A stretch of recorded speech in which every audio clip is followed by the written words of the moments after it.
If you're experiencing login errors on Zelle, follow these steps to troubleshoot and resolve the issue.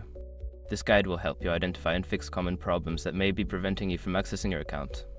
Step 1. Check your internet connection. Ensure that your device is connected to a stable internet connection. A weak or unstable connection can cause login errors. Try switching between Wi-Fi and mobile data to see if that resolves the issue. Step 2. Update the Zelle app. Make sure you have the latest version of the Zelle app installed on your device.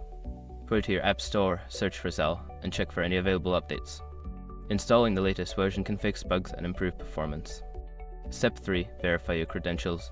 Double check that you are entering the correct email address or phone number associated with your Zelle account. Also, ensure that your password is entered correctly, paying attention to capitalization and special characters. Step 4. Reset your password. If you can't remember your password or suspect it may be incorrect, use the Forgot Password option on the login screen. Follow the prompts to reset your password and try logging in again with the new credentials. Step 5. Contact customer support. If none of the above steps resolve your login issues, reach out to Zelle's customer support for assistance. They can help troubleshoot your account and provide further guidance on resolving any persistent login errors. By following these steps, you should be able to fix login errors on Zelle and regain access to your account. If problems persist, don't hesitate to seek help from customer support.